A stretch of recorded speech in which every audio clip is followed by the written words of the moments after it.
আমার হাতে দেখেছেন এটা কত বড় লেন্স, এটা 80-200 লেন্স, এটা আগেও আপনারা দেখেছেন। তার মানে বড় লেন্স থাকলেই যে আমি খুব ভালো ফটোগ্রাফার এমনটা কিন্তু নয়। তো আজকে এই বড় লেন্সটা 80-200 লেন্স 2.8 সাথে Z6 Mark III ক্যামেরাটা FTZ অ্যাডাপ্টার সাথে কিছু ছবি নেব। তো কেমন ছবিগুলো হয় সেটা তো আপনাদের দেখাবই, সাথে সাথে আজকের টোটাল এপিসোডটা যদি দেখেন তাহলেও কিন্তু আপনারা আজকে অনেক কিছু জানতে পারবেন কি সেটা হচ্ছে এখন যে নতুন ক্যামেরাটা লঞ্চ হবে, অলরেডি বিদেশে চলে এসেছে, আমাদের ইন্ডিয়াতে এখনও আসেনি, Z5 Mark II, যেটা আমি ঠকে গেছি। সেই ঠকাটা যাতে আপনারা না ঠকেন সেই উদ্দেশ্যে আজকে এই এপিসোডটা, প্লাস আজকে কিছু ক্যান্ডিড ছবি নেব। এখানে রাস্তায় বেরিয়েছি, কিন্তু সাথে সাথে আমি কিছু বলবো, যেটা কি বলবো, Z5 Mark II যে ক্যামেরাটা বেরিয়েছে সেটা কতটা বেটার, তো সেটা নিয়েও আলোচনা করব ছবি তুলতে। তো আজকে এখন যে ছবি নেব এই লেন্সটা আপনারা জানেন 80-200 2.8, এই লেন্সটা কিন্তু মিরারলেসে। আমার যে এই Z6 Mark III এটাতে অটোফোকাস কাজ করে না, তো আমি ম্যানুয়ালভাবেই কাজ করব, কিছু ছবি নেব। দেখুন এখন ও একটা ব্যাটারি চালিত একটা বাইক নিয়ে যাচ্ছিল, ওকে আমি রিকোয়েস্ট করলাম, ভাই তোমার একটা ছবি নেই?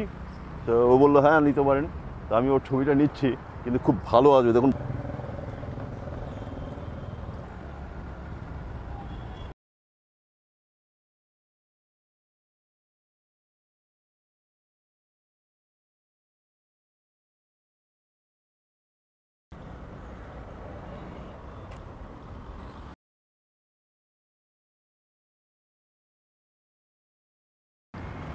এবার বলি Z5 Mark II যে ক্যামেরাটা কতটা ভালো। প্রথমত ওর মধ্যে যে দুটো কার্ড ব্যবহার হয়েছে সেটা কিন্তু নর্মাল SD কার্ডের মতন।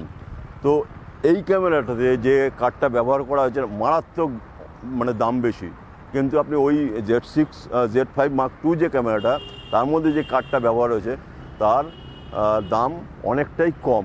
অতএব, এবং আর একটা জিনিস, ওখানে এখন ওরা বলছে যে দুটো কার্ডেই ভিডিও প্লাস স্টিল আপনি রেকর্ড করতে পারবেন, কিন্তু এই এত দাম দিয়ে ক্যামেরাটা কেনার পরও এটা থেকে আমি যদি ভিডিও করি আমি একটা কার্ডেই রেকর্ড করতে পারছি, দুটো কার্ডে রেকর্ড করতে পারছি না।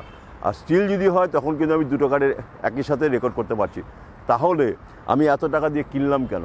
সেক্ষেত্রে আমি এই যে বললাম যে আমি কেন এই ক্যামেরাটা যদি আমি আজকের দিনে মানে 2 মাস যদি আমি ওয়েট করে যদি কিনতাম, তাহলে আমার 60 থেকে 65 হাজার টাকা আমার বেঁচে যেত। সেই 60-65 হাজার টাকা দিয়ে আমি একটা লেন্স কিনতে পারতাম, যেটা 2.8 বা 1.8 আমি অ্যাপারচার পেতাম, মানে প্রাইম লেন্স, বা আমি যদি জুম লেন্সও যদি 24-70 যদি লেন্সটা নেই, 24-70 না, ওটা হচ্ছে আপনার 28 মনে হয়, 28 কত যেন একটা আছে, নিকনেরই একটা লেন্স কম দামের বের করেছে, সেই লেন্সটা কিন্তু দাম ওই 70-72 হাজার টাকা। তা আমি ওই টাকাটা দিয়ে আমি কিন্তু একটা লেন্স কিনতে পারতাম, কিন্তু আমি মানে কি বলবো, তাহলে কি এই ক্যামেরাটা কিনে আমি ভুল করে ফেলেছি? ভুল অ্যাকচুয়ালি করিনি। তার কারণ কি, এই ক্যামেরাটাতে 4K-তে কোনো ক্রপ হচ্ছে না, কিন্তু Z5 2-তে আপনার 4K-তে কিন্তু 30 FPS পর্যন্ত ঠিক আছে, 60 FPS-এর যখনই যাবেন তখন কিন্তু একটা ক্রপ কিছুটা হয়ে যাবে।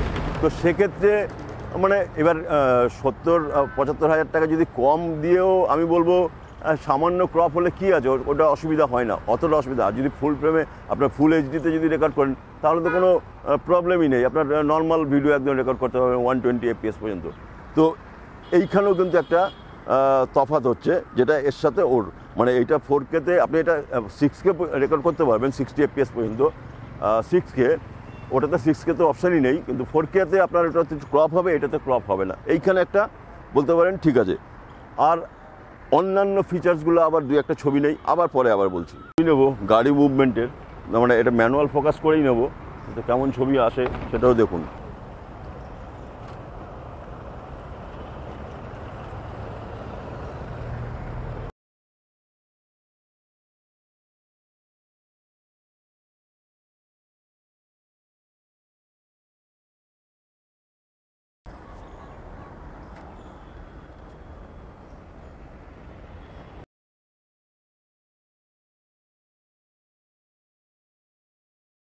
Z5 Mark II ক্যামেরাটাতে ব্যাটারি কি বলবো, ওর পাওয়ারটা একটু বাড়িয়েছে, মানে এইটার যে ব্যাটারিটা ব্যবহার হয়েছে সেম ব্যাটারি প্রায় ব্যবহার হয়েছে।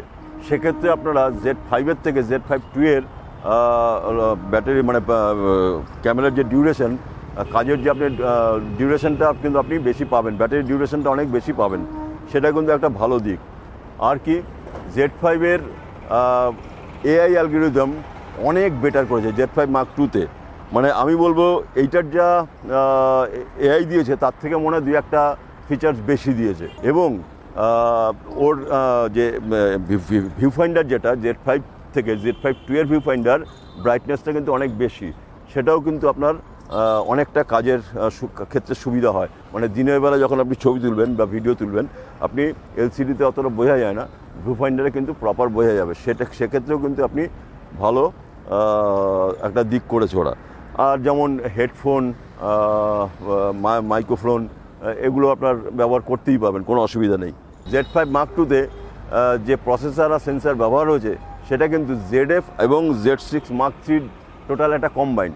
সেক্ষেত্রেও আমি বলবো অনেক কিন্তু বেটার আপনারা রেজাল্ট পাবেন। পিক্সেল যদি বলি, Z6 Mark III pixel 24 megapixel, Z5 Mark II-তেও কিন্তু 24.5 মেগাপিক্সেল। তো পিক্সেলের দিক দিয়েও কিন্তু কোনো অংশে কম নয়। এবং ভিডিও এবং স্টিল আমি বলবো, আমি স্টিলের ক্ষেত্রে তো এইটার যা রেজাল্ট পাবেন ওইটাতে সেম রেজাল্ট পাবেন, কোনো অংশে একটা কিছু খারাপ পাবেন বলে আমার মনে হয় না। এইটাতে যা রেজাল্ট একদম সেম, হুবাহু সেম রেজাল্ট পাবেন। ভিডিওতে 4K-র সময় একটু হয়তো তফাৎ হবে, যেহেতু এটা ক্রপ হচ্ছে না, আর এটাতে ক্রপ হবে, মানে Z5 Mark II-তে একটু ক্রপ হবে। আর ফুল এইচডিতে যদি রেকর্ড করেন সেক্ষেত্রেও কিন্তু আপনি এমন কিছু তফাৎ এইটার সাথে আর Z5 Mark II-তে এমন কিন্তু কিছু তফাৎ পাবেন না। সেক্ষেত্রে তাহলে ওভারঅল যদি আপনারা বিচার করেন তাহলে Z5 Mark II কিন্তু আমার ধারণা বাজারে যেটা আমি শুনতে পাচ্ছি 1,40,45-এর মধ্যে পাওয়া যেতে পারে। তো সেক্ষেত্রে 1,40,45-এর মধ্যে যদি পাওয়া যায় তাহলে কিন্তু দারুণ অফার। মানে আমি বললাম তো, আমি কী যে ভুল করে ফেলেছি এত টাকা ইনভেস্ট করে। আমি যদি 2 মাস 3 মাস ওয়েট করতাম তাহলে কিন্তু আমি আরেকটা লেন্স নিতে পারতাম। সেটা আমার কাছে একটা ভুল। মানে আমি এখন আর কিছু করার নেই, এটা দিয়ে এখন কাজ করব। কিন্তু আমি স্যাটিসফাই এই ক্যামেরাতে, কিন্তু এখন মনে হচ্ছে না কিনলেই হয়তো ভালো হতো, একটু ওয়েট করে কিনলে ভালো হতো। এই শটটা কিন্তু খুব সুন্দর পেলাম, একটা জলের এফেক্ট, সেই জলের এফেক্টের সাথে খুব সুন্দর একটা শট পেলাম। এইবারে শটটা দেখুন কত সুন্দর আসবে। এই যে নেটটা রয়েছে, নেটটাকে আমি একটু হালকা ডিফোকাস করার চেষ্টা করলাম, শটটা দেখুন কি সুন্দর আসে। এখন এই দাদা এখানে দাঁড়িয়ে আছে, দাদার একটা ছবি নিচ্ছি, আশা করি ভালো আসবে।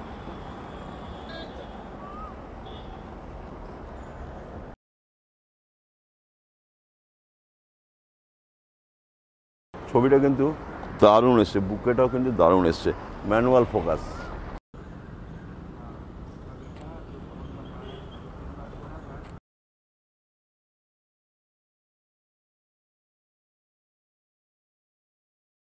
আজকে অল্প কিছু ছবি নিলাম, ছবিগুলো আশা করি আপনাদের ভালো লেগেছে। আর Z5 Mark II যে ক্যামেরাটা, সত্যিই ক্যামেরাটা ভালো করেছে। আমি এটা ডিটেলসে নিয়ে আবার পরে হয়তো আলোচনা করব, তখন আমার হাতে যদি পাই তখন রিভিউ করতে অনেক সুবিধা হয়। কেউ কিন্তু বলেনি, এবং ওদের নিকনের ওয়েবসাইটেও কিন্তু আমি দেখতে পাইনি যে দুটো কার্ডে রেকর্ড হয় না। তো এইটা আমি একটা বেকুব হয়ে গেছে। এবং নিকন যে কতটা যে আমাদের ঠকিয়েছে সেটা বলার আর কোনো নেই, ভাষা নেই। তো কিন্তু Z5 Mark II-তে ওরা বলছে এখন দুটো ক্যামেরাতেই, দুটো স্লটেই আপনার রেকর্ড হবে। যদি হয় নিশ্চয়ই সেটা ভালো দিক একটা। তো Z5, আমি কিন্তু বলবো Z5 Mark II যে ক্যামেরাটা খুব ভালো ক্যামেরা করেছে। আমি ওদের ওয়েবসাইটে বা ওদের যে নিজস্ব যে লেখাগুলো রয়েছে সেগুলো পড়ে যেটা আমি বুঝতে পারলাম, খুবই ভালো ক্যামেরা। আমি যদি জানতাম তাহলে আমি এই ক্যামেরাটা নিতাম না। তো আজকের মতন বিদায় নিচ্ছি, নেক্সট এপিসোডে আবার দেখা হবে।